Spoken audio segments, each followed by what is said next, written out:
നടി ഉഷ മാധ്യമങ്ങളെ കാണുന്നു? ഞാൻ ഇന്ന് രാവിലെ ന്യൂസിൽ കണ്ടതെന്ന് വെച്ചാൽ ആ ചലച്ചിത്ര നയരൂപീകരണ ആ ഉത്തരവാദിത്വം പുള്ളിയെ രാജിവെക്കുമെന്നാണ് കേട്ടത്. പിന്നെ പരാതി കൊടുത്തു കഴിഞ്ഞാൽ തീർച്ചയായിട്ടും ആ സ്ഥാനത്ത് തുടരുന്നതിൽ അർത്ഥമില്ല എന്നുള്ളതാണ് എല്ലാവരെയും പോലെ എൻ്റെയും അഭിപ്രായം. പിന്നെ അതുമാത്രമല്ല, ഉചിതമായ സമയത്ത് ഇത്തരം കാര്യങ്ങളിൽ നമ്മുടെ സർക്കാർ വേണ്ട രീതിയിൽ ഇടപെടും.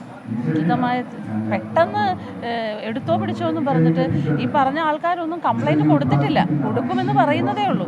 അപ്പം കൊടുത്തെങ്കിൽ തീർച്ചയായിട്ടും നമ്മുടെ സർക്കാർ ആ കൃത്യമായിട്ട് എന്ത് വേണമെന്നുള്ള തീരുമാനം, പോസിറ്റീവായിട്ടുള്ള ഒരു തീരുമാനം എടുക്കുമെന്ന് എനിക്ക് നല്ല വിശ്വാസമുണ്ട്.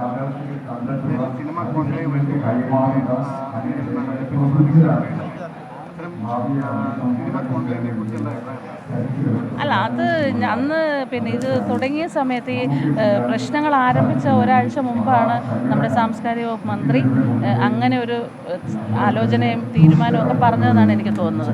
പിന്നീട് വന്ന പ്രശ്നങ്ങളുടെ ഒരു സങ്കീർണത വെച്ചിട്ട് അങ്ങനെ ഒരു തീരുമാനത്തിൽ നിന്ന് പിന്മാറുമെന്ന് തന്നെയാണ് എൻ്റെ വിശ്വാസം.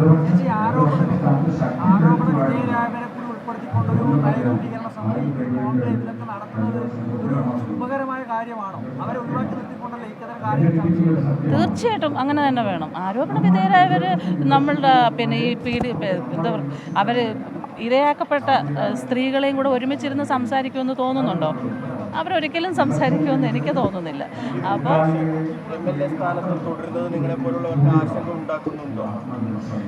അല്ല, ആശങ്കയുടെ പ്രശ്നമല്ല.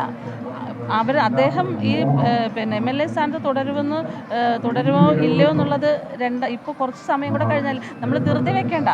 അദ്ദേഹം നമ്മുടെ ഇപ്പം ഒരു പ്രൈവറ്റ് ഇപ്പം അമ്മ സംഘടനയിൽ നിന്ന് ഇങ്ങനെ ഒരു ആരോപണം വന്നപ്പോൾ ജനറൽ സെക്രട്ടറി പെട്ടെന്ന് അദ്ദേഹത്തിൻ്റെ സ്വയം തീരുമാനപ്രകാരം രാജിവെച്ചു. അല്ല, അതിനെക്കുറിച്ച് എനിക്കറിയത്തില്ല. അങ്ങനെ ഒരു തീരുമാനം, ഞാൻ ഇന്നലെ രാത്രി ഇങ്ങോട്ട് യാത്ര ചെയ്ത് കണ്ണൂർ എത്തിയതാണ്. അപ്പോൾ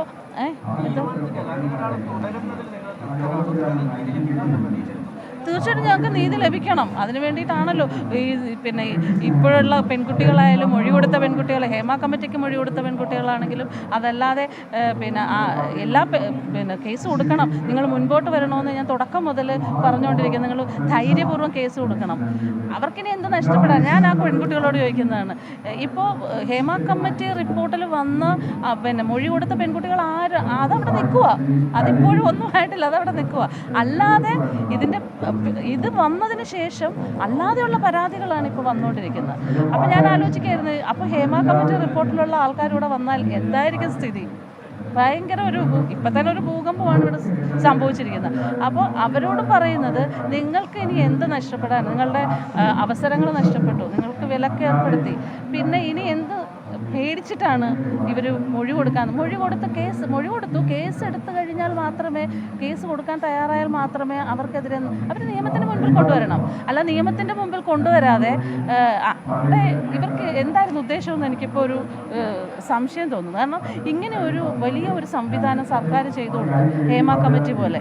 അപ്പോൾ ഇവിടെ ഇങ്ങനെയൊക്കെ കുറ്റകൃത്യങ്ങൾ നടക്കുന്നു എന്ന് അവർ റിപ്പോർട്ട് കൊടുത്തതിൻ്റെ അടിസ്ഥാനത്തിൽ എന്നാൽ പിന്നെ പോട്ടെ, ഇനിയിപ്പം ഞങ്ങൾക്ക് ഇത് പുറത്ത് പിന്നെ കേസൊന്നും പോകേണ്ട കാര്യമില്ല, ഇവിടെ ഇങ്ങനെയൊക്കെ നടക്കുന്നതെന്ന് ഒന്ന് അറിഞ്ഞ് ഇങ്ങനെ ഒരു ഭൂകമ്പം ഉണ്ടാക്കിയാൽ മാത്രം മതി, എന്നിട്ടൊരു പേടിപ്പെടുത്തി നിർത്തുക എന്ന് മാത്രമായിരുന്നു ഇവരുടെ ഉദ്ദേശം.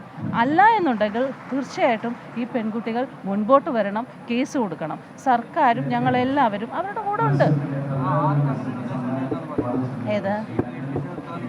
ഈ മൊഴി കൊടുത്ത പെൺകുട്ടികൾ ആരും പിന്നെ മുൻപോട്ട് വരുന്നില്ലല്ലോ. പിന്നെ ഇപ്പം പലരും കേസ് കൊടുക്കാതിരുന്നു കഴിഞ്ഞാൽ ഇവരെല്ലാം പോകും. ഇവരെല്ലാം പിന്നെ നിരപരാധികളാണെന്ന് പോലും തോന്നിപ്പോവും, ഇല്ലേ? അങ്ങനെ വരുമ്പോഴത്തേക്ക് അത് ശരിയാണോ? എനിക്ക് തോന്നുന്നു, അങ്ങനെ തോന്നുന്നു. അതല്ലെങ്കിൽ നമുക്ക് ഇതിനൊരു അറുതി വരണമെന്നുണ്ടെങ്കിൽ ഇത് നിർത്തണം. ഇങ്ങനെയുള്ള ആൾക്കാരെ നിയമത്തിൻ്റെ മുൻപിൽ കൊണ്ടുവന്ന് അവരെവിടെയെങ്കിലും പിന്നെ ഔദ്യോഗിക സ്ഥാനത്ത് ഇരിക്കുന്നുണ്ടെങ്കിൽ അവരൊക്കെ അവിടെ നിന്ന് മാറി നിൽക്കണം.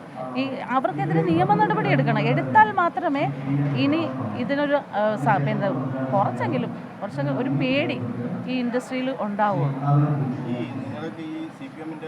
ഒരു പുരോഗമന കലാസാഹിത്യ സംഘവുമായി ബന്ധപ്പെട്ട് പ്രവർത്തിക്കുന്ന ആളുകളാണ്. അപ്പോൾ നിങ്ങളൊക്കെ ഇങ്ങനെ പറയുമ്പോൾ അത് സർക്കാരിന് കൂടി വലിയ ഉപദ്രവത്തിലാക്കുന്ന ഒരു സാഹചര്യമൊക്കെ ഉണ്ടല്ലോ. അപ്പോൾ നിങ്ങളെ ഇങ്ങനെ പറയരുത് എന്ന് പറഞ്ഞ് ആരെങ്കിലും പിന്തുണപ്പിക്കുന്ന ഒരു സമീപനങ്ങൾ ഒരിക്കലും ഉണ്ടായിട്ടില്ല. അങ്ങനെ ഒരു സമീപനമേ ഉണ്ടായിട്ടില്ല.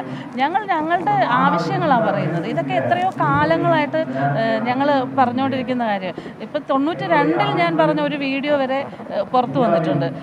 അന്നും ഞാൻ പറയുന്ന ഇത് തന്നെയാണ്. അതിനുശേഷവും ഇവിടെ ഉണ്ടായിരിക്കുന്ന ഇത്തരം ആൾക്കാരെ അവരുടെ പെരുമാറ്റവും ഈ ഒറ്റപ്പെടുത്തലും അവരുടെ അവസരങ്ങൾ മാധ്യമങ്ങളോട് സംസാരിക്കുകയായിരുന്നു നടി ഉഷാ ഹസീന.